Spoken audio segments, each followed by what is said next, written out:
Had a big fire here. I'm not at home. I'm with family. Probably about an hour and a half from where I live. And as I'm heading back to my family member's house to stay here last night, excuse me, I see the signs of a fire, a big fire, just on the other side of the hills, close hills. And by the time I got back to where my family member lives, it was huge. It exploded up to 500 acres. They're bringing in the helicopters and the tankers and all that kind of stuff. And I'm sitting there, I'm videoing it all. I captured it all while it was happening in real time. And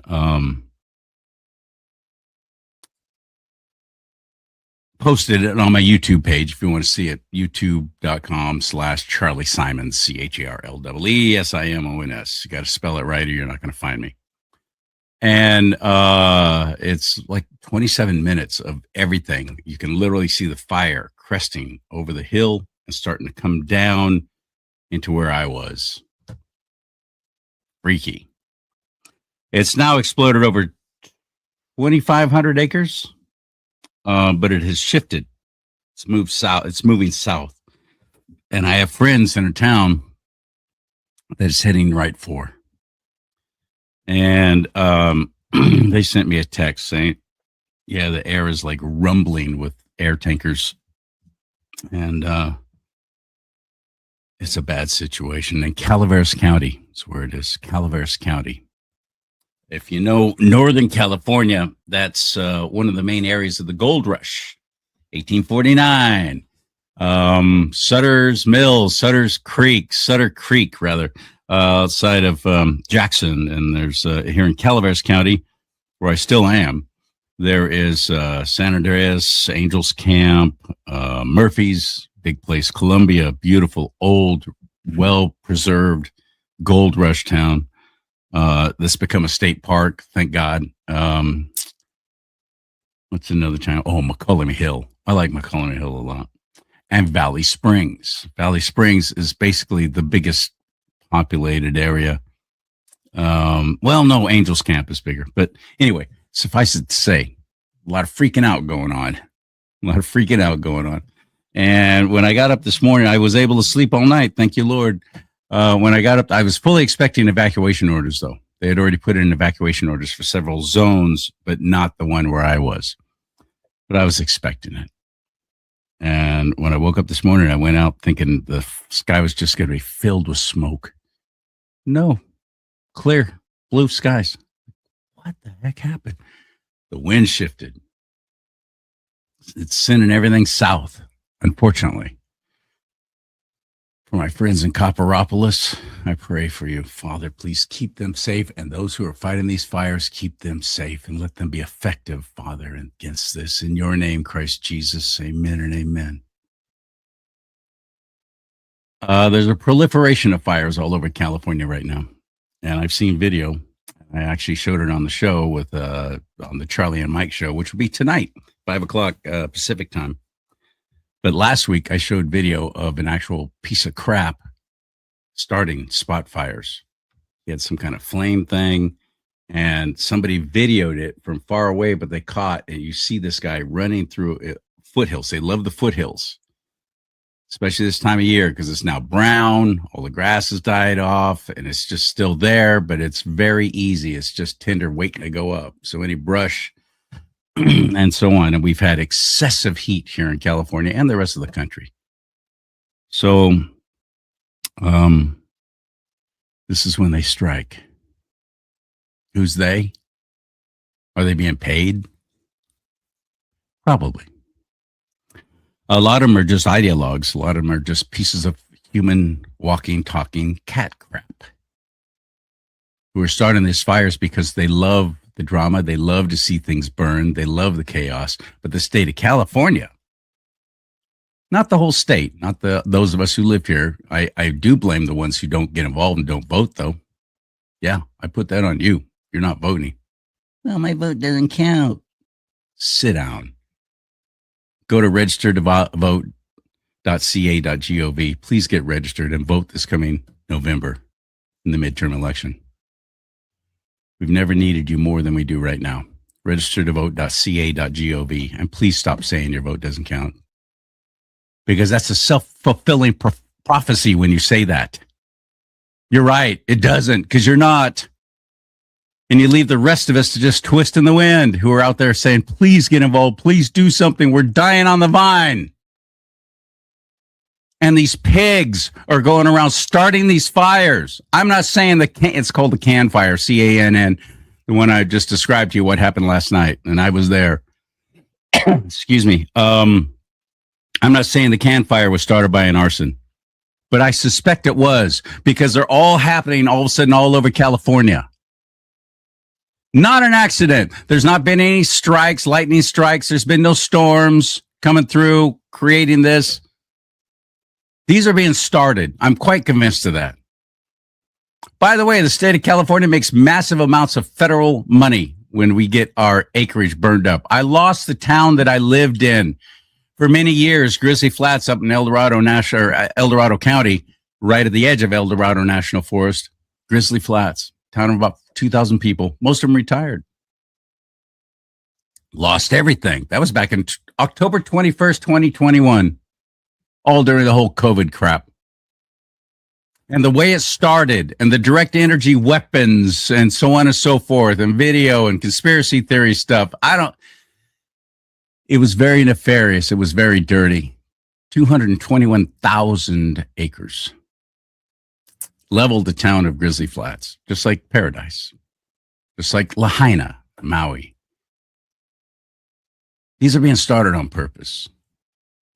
And the state makes money from it. A lot. There's been firefighters who have been busted because they wanted to get paid overtime and extra for fighting fires. They've been busted starting fires. That's real. So that's happening right now in California. They're exploding everywhere.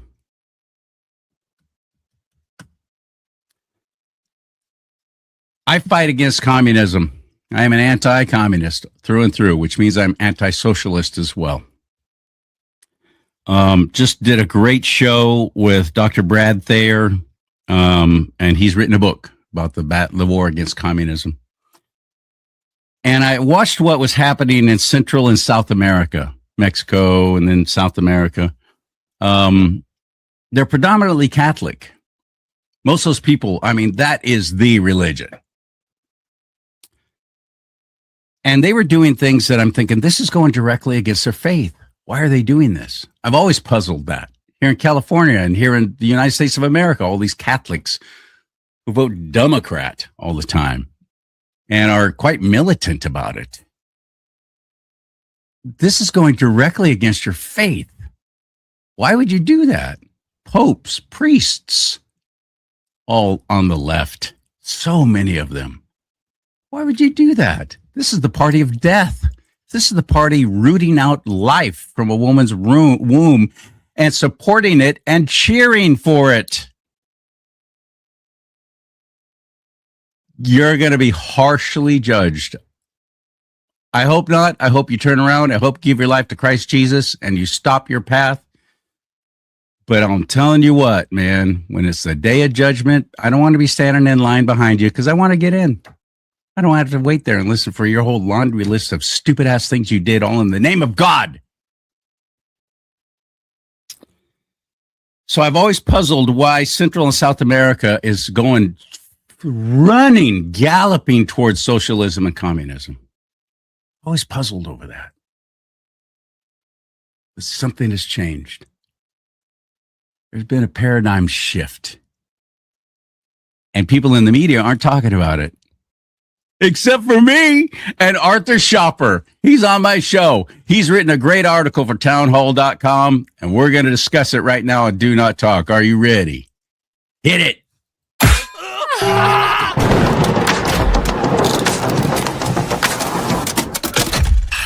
Hey. Yeah, you're in fire-torn Calaveras County right now, broadcasting live. Hello, buddy. All right. Well, I'm glad that you're still staying safe. Maybe you need to get those jumping frogs.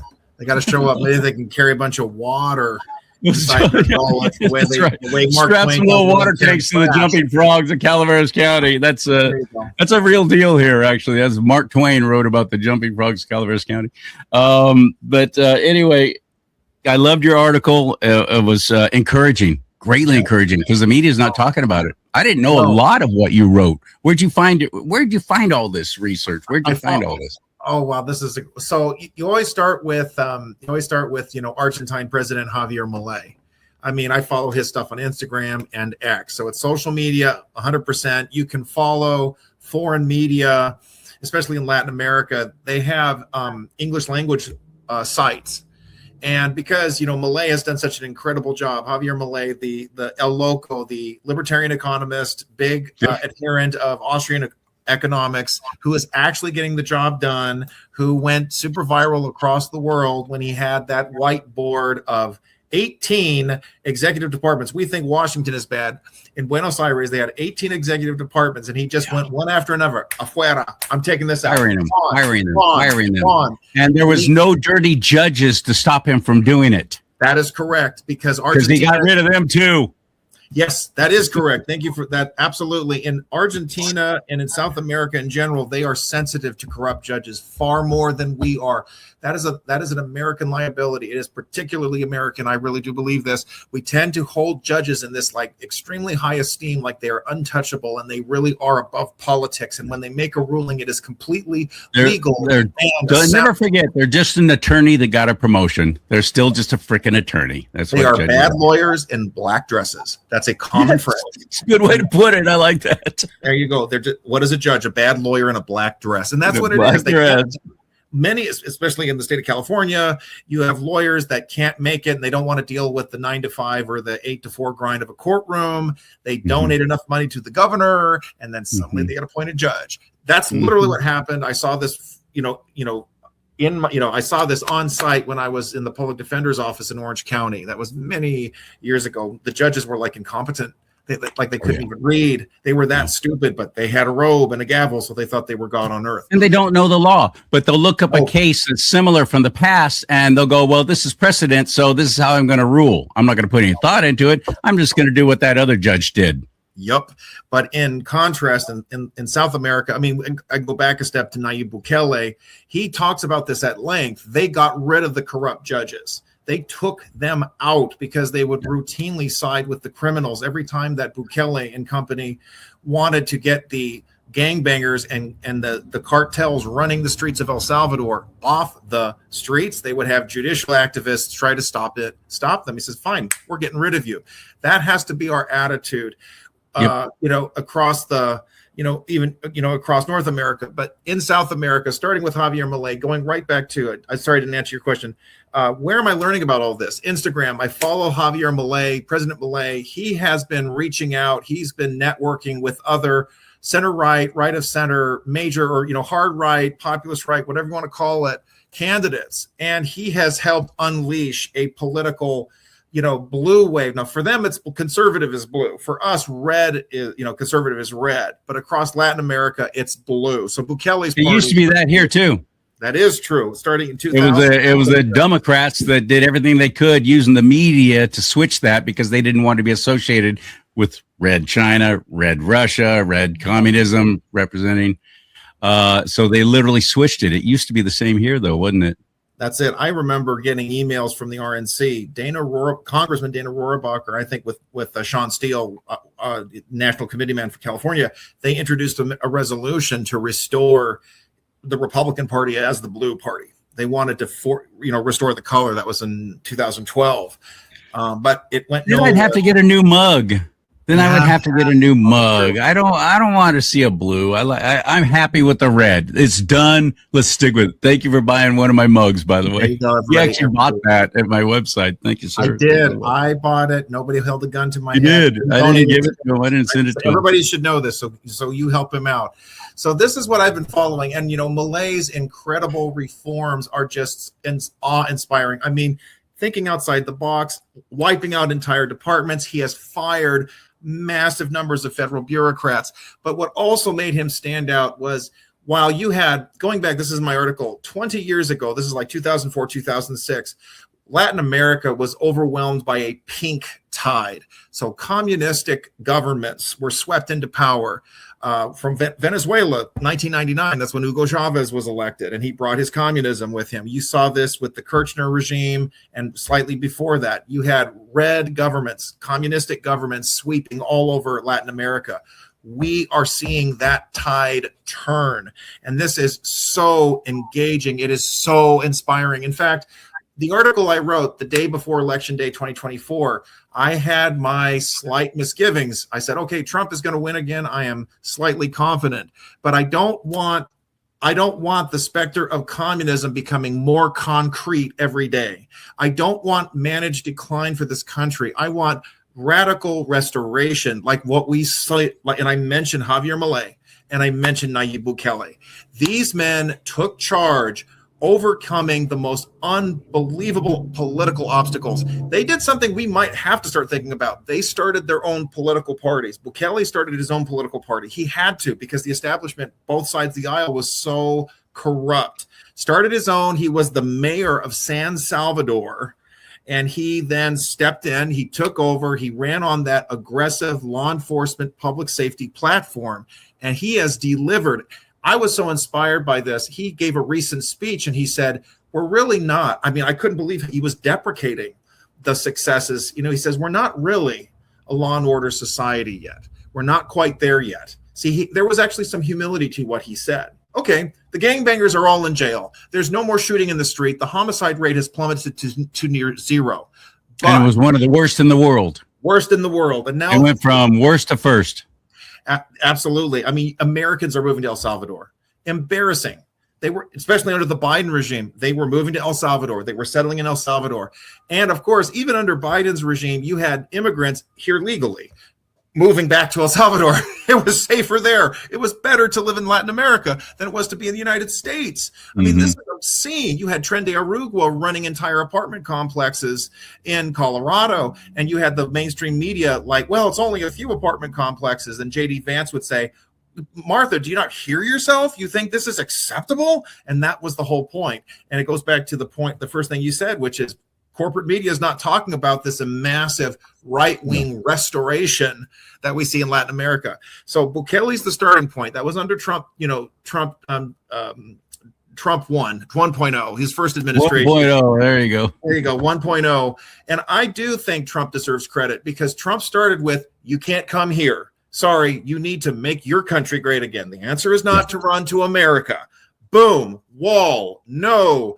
And that took that off the table for Latin American residents. Okay, if I can't go there and I can't go to Europe, then I guess I better just make the most of it where I am. And that's what people had even been saying during the first Trump administration. They confronted some of these migrants who were all rushing the border. Why don't you go make your country great again? Well, finally, they started doing it. They just needed a better choice. Bukele was the first one, and I haven't had a chance to explore this enough. I hope to do in the future.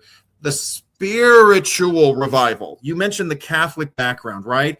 Evangelical Christian faith, real biblical Christianity is flourishing in Latin America. Nobody is talking about that. Bukele, I don't know. He's not exactly a religious person, but he acknowledges that he calls upon God's authority, not his own. He relies on biblical truth, not his own.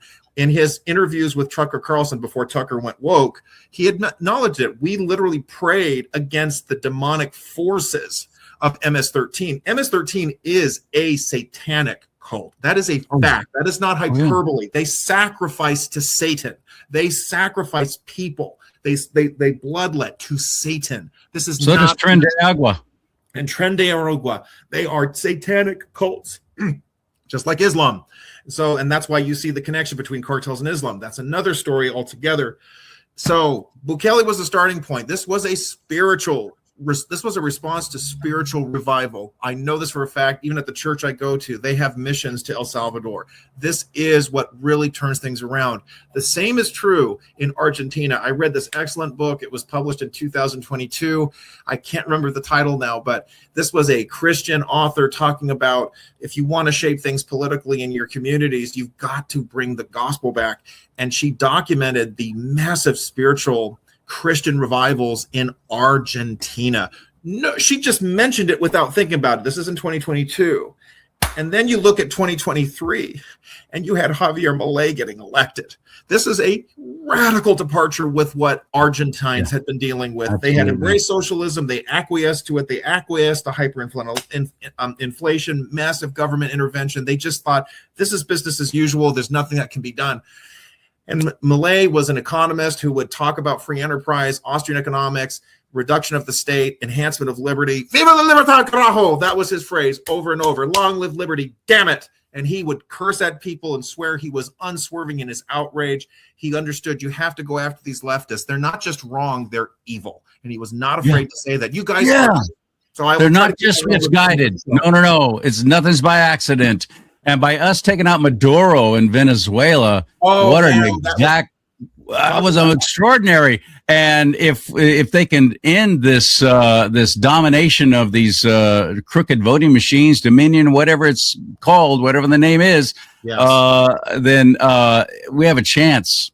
We have a chance not only in South and Central America, but here in the United States of America. How about Mexico? Mexico's still flailing on the left, though, aren't they? Mexico is still a lost cause. It's gone from, like if Bernie Sanders were a woman, that's what Sheinbaum is. She is a total leftist. She wants universal health care. She's handing out everything to the illegals. She was one of her first statements, official statements, was to talk about land acknowledgements and stolen land and demanding reparations from the Spaniards. This woman is diabolical, and there is clear. On the surface, the allegations are becoming more prominent. She's basically a puppet of the cartels. It is really bad in Mexico. I mean, it is basically California. She's demanding reparations from Spain? Yes, she did. Oh, the arrogance of this woman. And what? Yeah, exactly. Spain colonized Mexico. It was just the Mayans and the Aztecs, basically. And they were sacrificing each other to the sun god. You want to talk about demonic sacrifice? That's what was going on. Horrible people. Nobody wants to have this discussion, but thank God the Spaniards showed up. There wouldn't have been anything. They would have wiped themselves out. I think that's what happened in Easter Island. You had the indigenous population. They wiped each other out because they were sacrificing each other and just giving into all kinds of evil.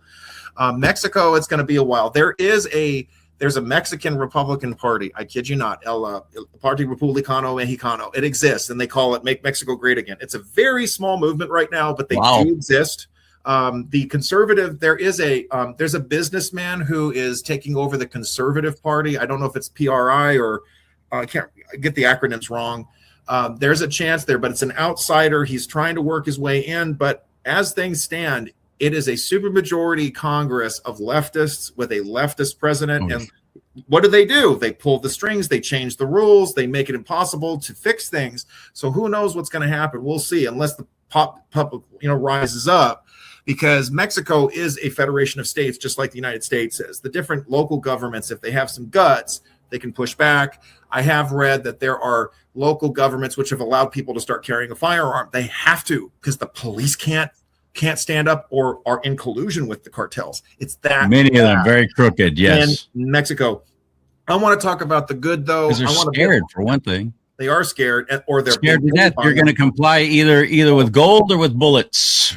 Yes. That's what the cartels let law enforcement and military know. You are going to look the other way, and you're going to do it for either money or with bullets, one way or the other, and we'll go after your family. It's wicked. I feel sorry for the Border Patrol agents. It's horrible. And on both sides of the border, incidentally enough. I mean, it's hard to believe, but you have some decent people in Mexico who want rule of law and order working within. They have to wear masks. They have to. People are complaining about Americans law enforcement wearing masks. They have to.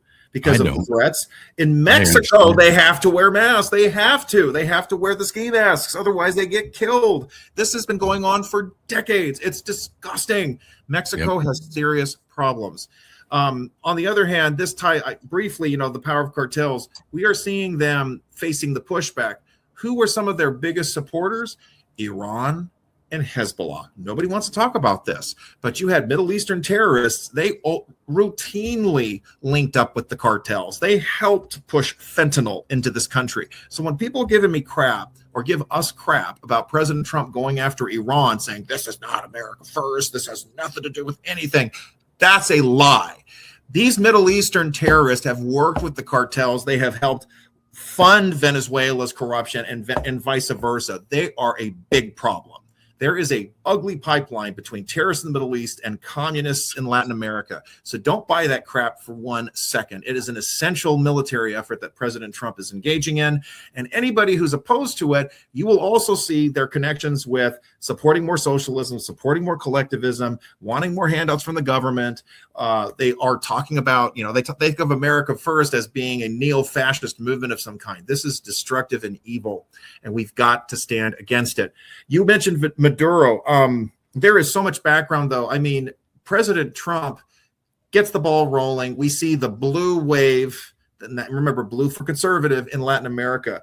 Milei, he has initiated a massive win. And why is he integral to this? First of all, because he's big friends with us. We have formed a free trade agreement, one of the few we have so far, with Argentina. He dropped all the tariffs with us.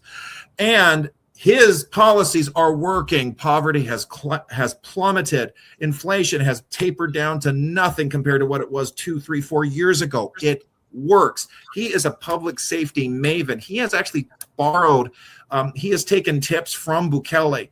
He is not the capital L libertarian that a lot of the crazy libertarian geeks were hoping for. He has actually doubled down on law enforcement. He has not decriminalized drugs. He has not decriminalized prostitution. They were hoping he was going to go full capital loser libertarian. He has not done that. That is very smart because it doesn't work. That has been a problem with the libertarian movement, even here in this country. It's like it's been co-opted also by the left. You hear them saying, well, drag queens are okay. It's all about freedom of association. No, it's not. It's child abuse. They'll be saying things like, well, prostitution should be okay. Consenting adults should do whatever they want with their bodies. Okay, then what about the venereal disease? What about the breakdown of law and order? What about the sex trafficking? Come on. This is ridiculous. Milei has found the perfect course, and he has aggressively doubled down on the economic reforms. As we speak. And it's worked. It's working and it beautifully. Has worked. And that's the point. And that's what because he has succeeded, other right-wing candidates go, I'm going to do what he's doing. And they are winning. We have not, I did not even Let's talk about that. The chat room's open. I got a few people in there. Carol Ann's asking, I just joined. What's the topic? Topic is a great one, Carol. You're just in time. I'm talking with Arthur Schopper, and we're talking about an article he wrote for townhall.com. And it's about the American Thinker. What's that? Oh, American Thinker. My apologies. Anyway, it's about communism going away in South America, which is extraordinary. That's what we're talking about. Now, we've talked about Venezuela and El Salvador. Name some of the other countries that were a surprise to me that have really flipped. This was this is like a miracle of miracles. This was last year. It was Bolivia. Bolivia has been run by a creepy pedophile communist. It was Evo Morales. I mean, Bolivia was like, forget it. It's over. The cocaine cartels, they run this country. The communists run everything. And you had a guy named, I think it was Edward, sometimes forgive me if I get the names wrong. Novoa is his last name. I have to look it up just to make sure I get it right. I got to stop being so sloppy with that stuff. So bear with me. Daniel Novoa. Sorry, he's in Ecuador. So I got the wrong one. I'll talk about Ecuador in a little bit. Let me make sure I get the names wrong because there's so much going on. Yeah. I mean, and it's happening so fast. Pardon me. It's happening really fast. Forgive me, everybody. His name is Rodrigo Paz. Now, people were trying to push him as, well, he's more of a centrist. But believe me, anybody who is to the right of a communist is right, okay? And he's been center-right. He has put forward a clear public safety agenda. He is not afraid to use the military to go after these cartels. He was elected explicitly on a public safety agenda like Bukele. and in a way like Milei, and he's also pushing economic reforms. This was unthinkable that you would have a right-leaning candidate winning in Bolivia, but he did it, and he is pushing through. Economic issues are still a struggle, but he is winning. We see the same thing with Daniel Novoa, similar to Rodrigo Paz, running on a conservative, pro-public safety, pro-economic freedom platform, and he won. This was huge. You had with Ecuador, Bolivia, but I think even the biggest one of these three is Colombia. This year, you had Abelardo de Espriella. I always pronounce them wrong. I got to make sure I get that one. De Espriella. Okay, that's it. I did the best I could there. My Spanish isn't perfect.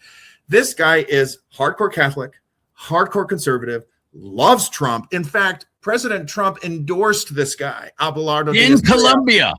In Colombia. And Colombia has been drug cartel, drug trafficking, say hello to my little friend, communist corruption for and he won. And now, okay, so I want to there's a theme I want to talk to, but I want to make sure I follow what you asked me. Like, what other countries? I mean, we got Colombia. Oh my gosh, Peru. Peru has had 9 presidents in the last 10 years. It is a basket case of dysfunction. Communistic left-wing governments had been pushing through. They would always win by the slimmest of margins. They have voting problems. They have similar issues to what we have in California. The tally doesn't get done in a swift or an efficient manner, and it goes back and forth. Who's winning? Who's losing? And then so this year, this was a triumph for the right. It was Keiko Fujimori. Keiko Fujimori, you've got a lady of Japanese descent who just got elected president in Peru. And this is special, too, because her father was Alberto Fujimori. Again, he was born there, but his parents were from Japan. He had the dual citizenship. It still boggles some people's minds. There are a lot of Japanese in Peru. You have a lot of Asians who came to Latin America if they couldn't get into the United States, and they were able to thrive, set up businesses and farms, and even become influential politically. Keiko is to the right. She wants to bring major law and order reforms, wants to bring economic reforms, and who has been in the midst of meeting with many of these new leaders? It's Javier Milei. He has been there supporting them, campaigning with them, propping them up to help them win. That guy's amazing. Absolutely amazing. It's amazing. And there's more. I got to add this guy, Jose Cast, another Catholic. Chile had long dictatorship under Pinochet. Pinochet did have economic reforms. He moved to the right. He had school choice, but he was still a dictator. He was finally ousted in a plebiscite in 1986. Okay, he had no choice. People were protesting in the streets. They did it peacefully. It was an amazing shift. People learned how to be free, and they said, you cannot dictate to us anymore.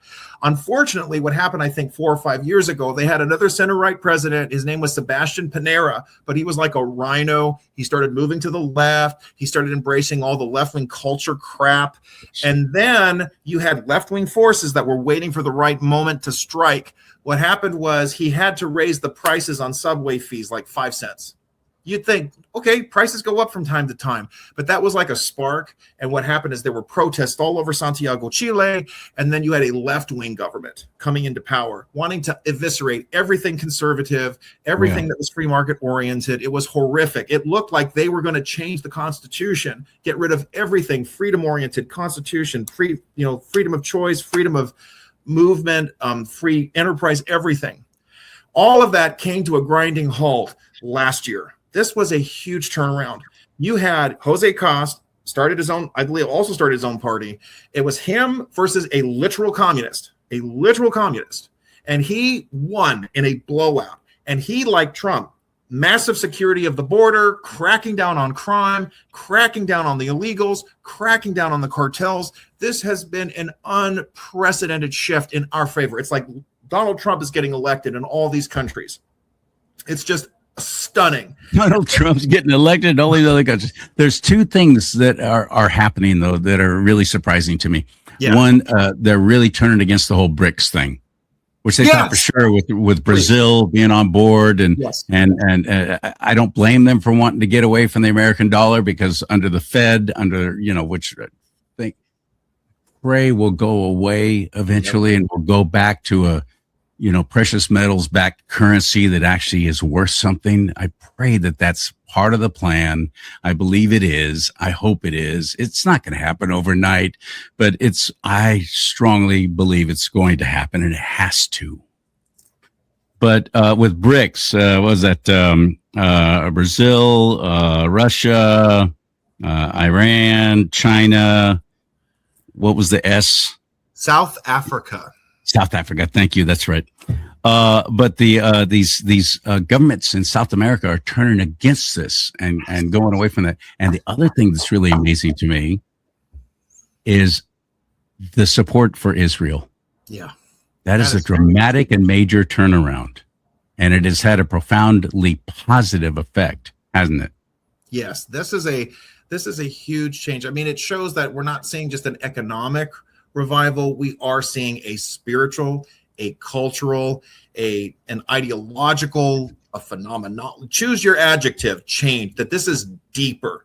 Because this was my latest article for American Thinker. As you see this massive rise towards Zionist sentiment, Zionist support, Zionist movement escalating in Latin America, it is inevitable that you see communism pushed out and cast out. I alluded to this. I want to give like the background. But if you don't mind though, before talking about the Zionism thing, I so commend you for bringing up the BRICS thing. That really is huge. I just want to, like, if you don't mind, just really briefly on that. BRICS was a big threat because they wanted to create a different reserve currency. It was going to turn the United States, it's to break the bank of the sickle black slavery.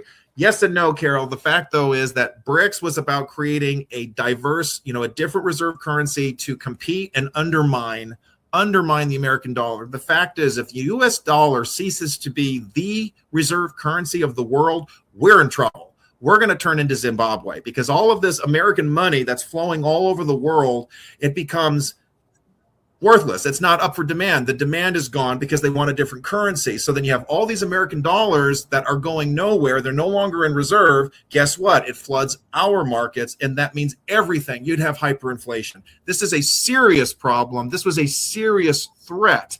And the first person who struck a blow against the BRICS, plot, it was President Javier Milei, because Argentina was about to join.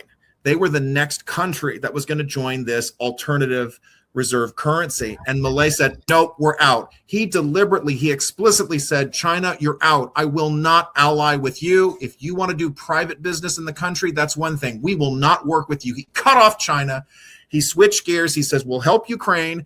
We're going to go against Russia. And this has been a big deal because now even Russia has had to abandon BRICS. The whole project is collapsing. Russia can't even pay its own bills anymore. Don't buy the lie. Russia is losing big time against Ukraine. It is bad. It is really bad. And you know what?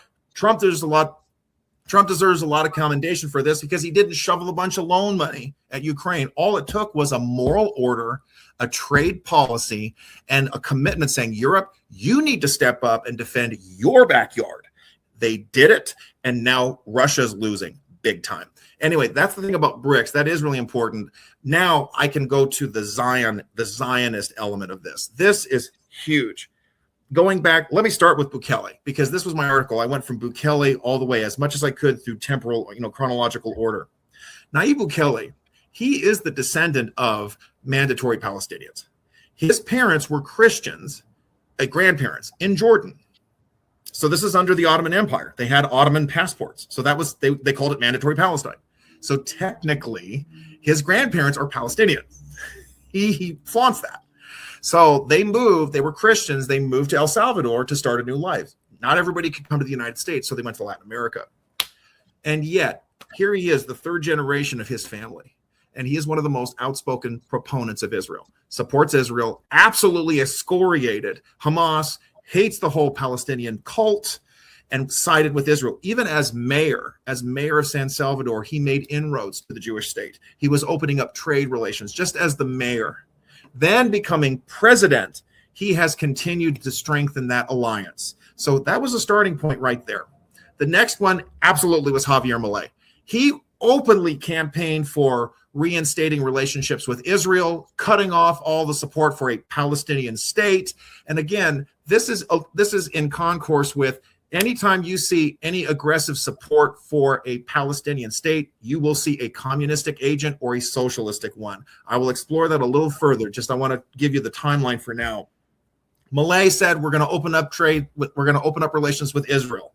In fact, this year, they're moving the embassy. They're going to move it from Tel Aviv to Jerusalem. They're doing it too, huh? Wow. Huge move. Many people still don't understand this. The Palestinian cult at its core is a Marxist cult. Yeah. Yasser Arafat, serial pedophile, was a socialist. He was a communist. He was in league with the communists. He was hoping for support from Soviet Russia and all of their satellites. That was part of the reason that he put forward the idea of a Palestinian state. It is a communistic plot. We've got to say no just for that. And a made-up people and a made-up country. Yes, all of it is made up. It's all a fraud. And who is, of course, the biggest supporter of a Palestinian cause? It's China. From Mao Zedong, when he took power, he libeled Israel as well as Taiwan as colonial outposts of the West, trying to tear down the global communist project. For Mao Zedong, he didn't spout off about Jews or this or that. He went after the fact that it's a Western country wanting to undermine the communist project. And he is correct.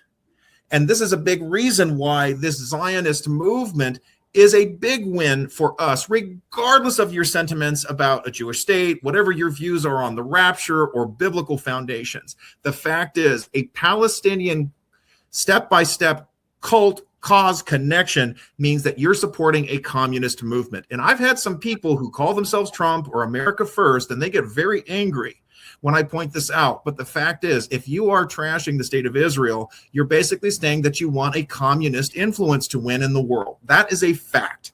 No matter, and Israel has had a right-wing government now for the last 20 years. Even the blue and white regime that came in briefly was center-right.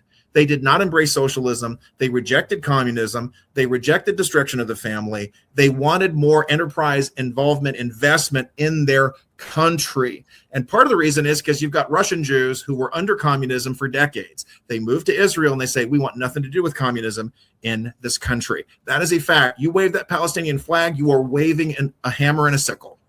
You wave that Palestinian flag, you are supporting the Chinese Communist Party and their terrorist activities undermining our country. That is a fact. And it is still the case. The Chinese Communist Party, they still stand with the Palestinian cause. They are aggressively on the side of that. And Russia has kept its mouth shut. They try to play both sides. Iran, we know, is obviously in support of a Palestinian cult. They want a terrorist state that destroys Israel. You see the connection. And let me go back a little bit. Hugo Chavez gets elected president in Venezuela. This was disturbing. Right away, he cut off trade with Israel. The Jews of Venezuela, they fled their country. That is a bad sign. When your Jews flee your country, you're in trouble. That is bad. That is bad spiritually. It is bad economically. It is bad culturally. And that's exactly what happened. Venezuela, it was the biggest exodus of Jews. It was out of that. They either fled to Bolivia or Colombia, or they ended up going to Israel, or they went to the United States because they had to go somewhere. Now we turn this around. Venezuela has become a somewhat tolerable partner again, getting rid of Maduro. A lot of people have told me, oh, Arthur, you're making too much of this because his successor, his vice president, is now in charge. And yet, she has released political prisoners. She's opened up the markets. She's allowing for trade with oil. There is word on the street. I think out of necessity. I don't think that's what she really believes. I don't think that's who she is. I think that she is just a wolf in sheep's clothing, and she's just waiting for the political tides to change, and then she'll be right back at it. If we don't get if she's still in power. If we don't get a Rubio or a DeSantis, and I don't know about JD Vance at this point, that's another discussion. But if we don't get a good successor to Trump, she will try to do that. She'll try to out Maduro. That is a fact. I do believe that. But she has no choice. She has to play ball because President Trump has showed real leadership in supporting, even if he's not, I'm not saying he's the ultimate brainchild for this right-wing shift, but he helped make it possible, and he has helped support it. In fact, President Trump provided a broad credit investment. He bought a huge amount of currency, and I think that's what it was in Argentina. This was last year. Milei was facing a congressional wipeout. Like his party was going to be completely blown out in Buenos Aires. So he needed like a financial lifeline. So what we did is we invested money. It was like $20 billion. People were furious. They're like, what happened to America First? Why are you helping Argentina? Because what happened is Milei took the money. He invested it. We got $40 billion back. We made money. Milei was able to shore up his political power. He has a bigger majority now in Congress, which is now helping us. This is brilliance across the board. Scott Bessent deserves a lot of credit for this. The treasurer in our country, along with Trump. This is good. And Trump is doing that with Japan right now because their currency is in trouble. This is a win-win-win. It is not America last. That is BS. Going to the Zionism thing too. What really inspired me, Jose Costa, the guy in Chile. I mean, the previous left-wing government, they had cut off Israel. They were opening up channels to a Palestinian state. Jose Costa comes in, cuts off all the Palestinian crap. He actually set up an ambassador to Israel.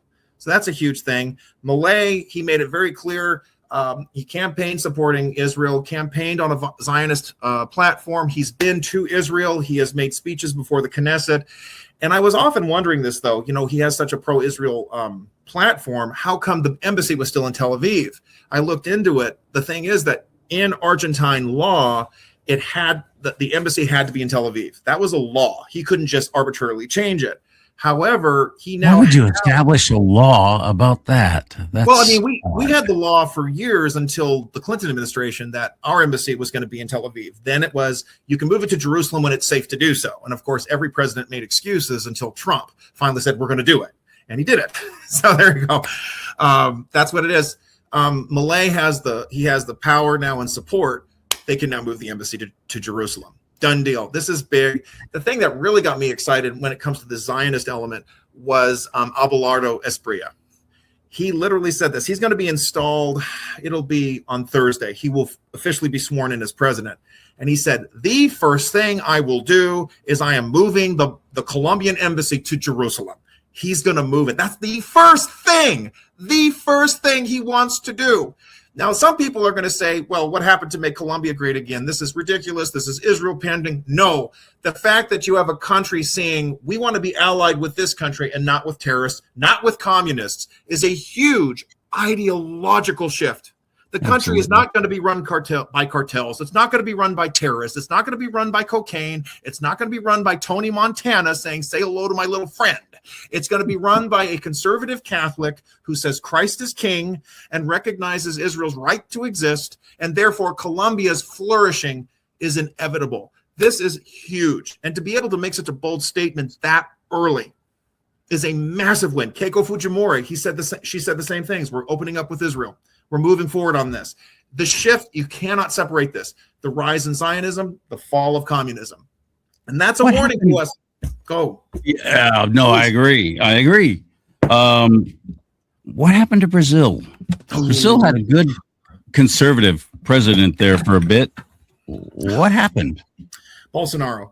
So Jair Bolsonaro, yeah, he campaigned on a very strong platform. He campaigned on gun rights. Gun rights. He said, everybody, you can get a gun. I'm like, this guy wins. And I'll give him a little credit. Javier Milei has loosened the gun laws in his country. He's the only Latin American to done this. Even Bukele, he needs to work on that. I've been very critical. There's two things. Okay, you recognize Israel's right to exist. Do you allow your citizens to have a gun? Those are huge for me. And little by little, it's changing. Czech Republic has also changed too. But Argentina, now we've got the same thing here with Brazil. Now, here's the thing. Bolsonaro, this is sad. Breitbart even was discussing this. Bolsonaro started to get more cozy with China. It's unfortunate. He actually started to be okay with the COVID shot. He started to get kind of cozy with China. His party won the majority in the Brazilian Congress, even though he lost the presidency. So it wasn't like there was this big left-wing pushback. Conservatives continued to win at the congressional levels in Brazil. Okay, good to know. I didn't know. Lost. And thank you. And the good news is his son is stepping in.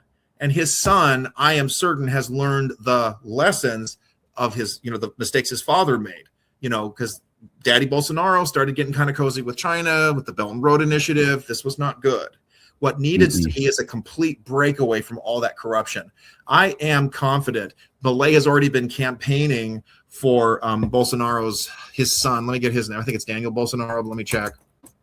I think it's not Jair, his son, Flavio. So there it is, Flavio Bolsonaro. He was a senator I am Flavio. Flavio, as opposed to Fabio. He's not selling us butter. He's hopefully going to be selling freedom and a restoration of I hope so too. In his country. I think he's got a really good chance because, like I said, Brazil is important. Brazil is huge. They're huge. Yes. If you get Brazil to shift, if it goes to the right with with all these other countries able to keep it to the right, so Bolsonaro, remember, he got elected in 2018. He was on his own. Bukele hadn't even been elected yet. Remember, he got elected in 2019. So Bolsonaro was on his own as the only conservative in the whole Latin American continent. Like the populist conservative, the Trump-aligned conservative. Now there's an environment of support and also pressure. So there's two sides to it. Cast, Fujimori, Novoa, Rodrigo Paz, as well as Bukele, they'll be able to push and say, this is what we want from you. You want to deal with us? You need to abandon this, this, and that. You need to go back to freedom, get rid of all the communism and all this other garbage.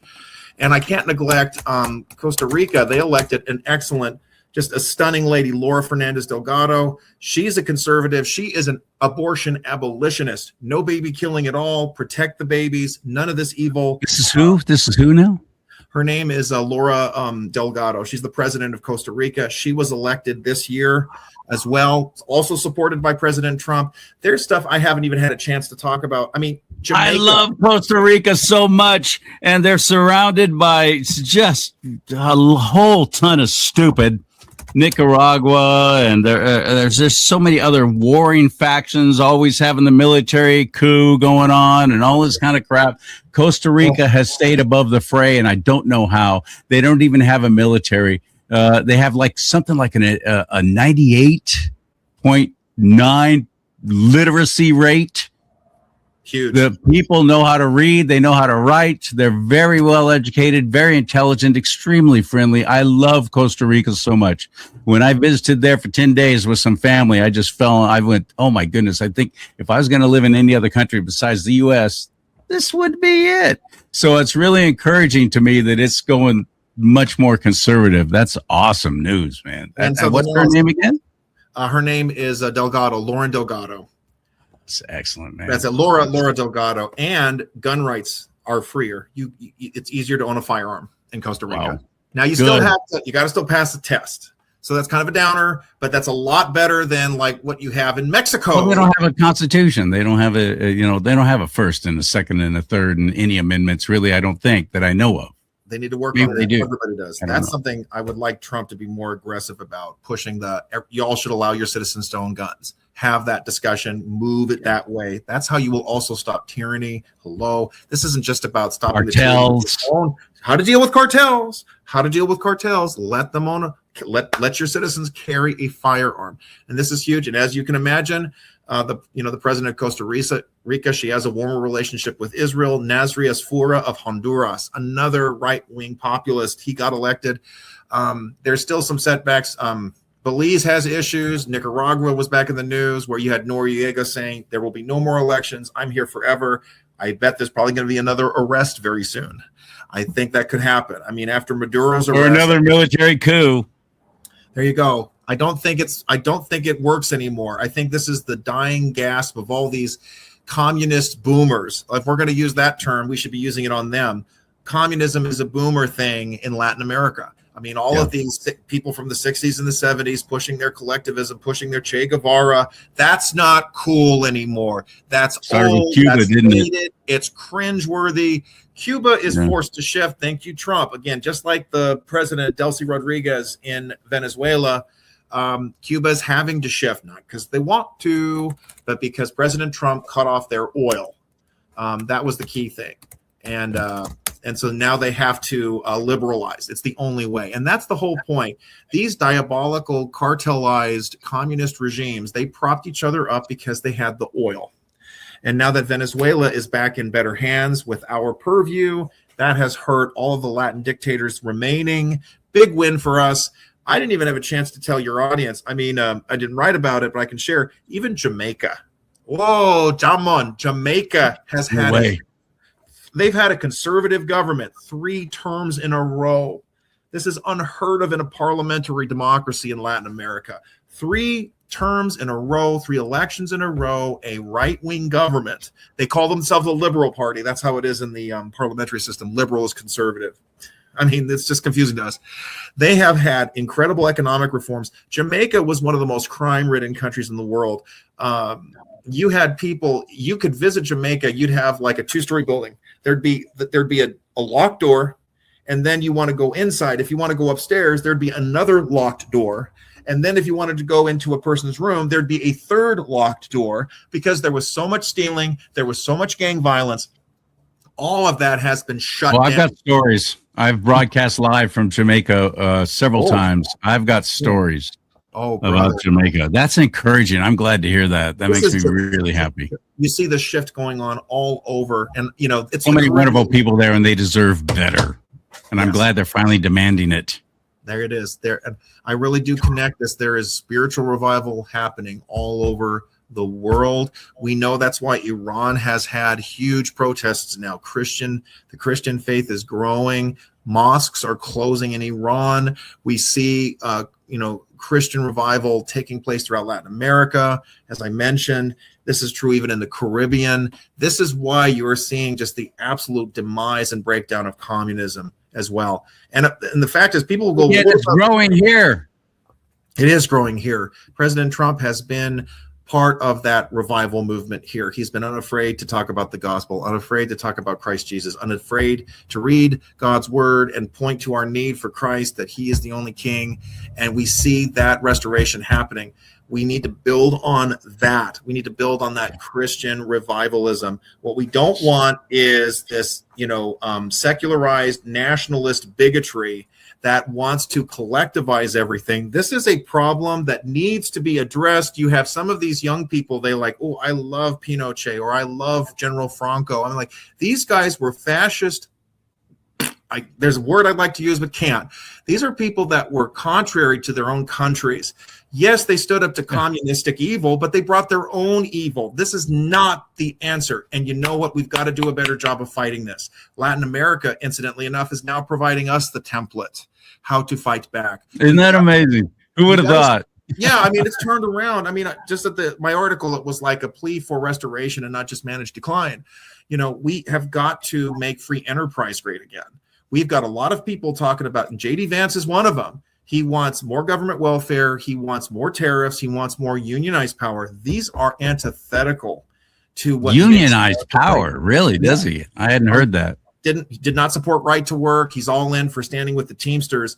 No offense, but the same Teamsters and the same longshoremen who wanted to shut down entire ports across this country. That is communist. They're freaking communist for the most part. It is communistic, and we have to have the courage to say something. You can have your unions, but you can't violate my property rights. That's where the line has to be drawn. You can have your union, but you don't get to violate my rights. You can have your union, but you can't tell me that I can't work. That's wrong. That is a violation. And you can't force me to pay dues to be part of your club. Yes.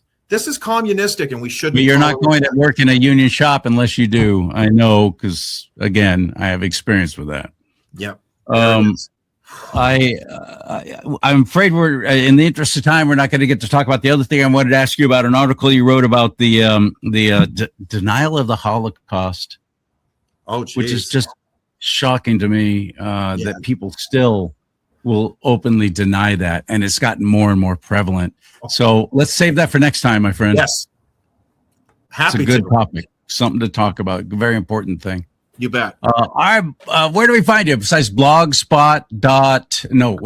A Shopper One, the letter A Shopper, SCHAPER, the number 1 .blogspot.com. That's a great place to go to see all of his articles. I suggest you read them. It's eye-opening. He's funny. You're a great writer. I really appreciate you. Where else can we find you? Townhall.com, American Thinker. They've been very good to me. All of my articles detailing the right-wing shift in Latin America, they've given me prominence with that. American Greatness, they've really taken off and given me a great platform. And there's even a website in Southern California called Two Urban Girls. They've given me a platform. They post a lot of my stuff too now. So there's a lot of great places where you can read me. Two Urban Girls. All right. All right. Yeah. Thank you, partner. Talk to you soon, man. That's Arthur Shopper again on the show. Try and get him on at least once a week here because he's always got some very insightful things.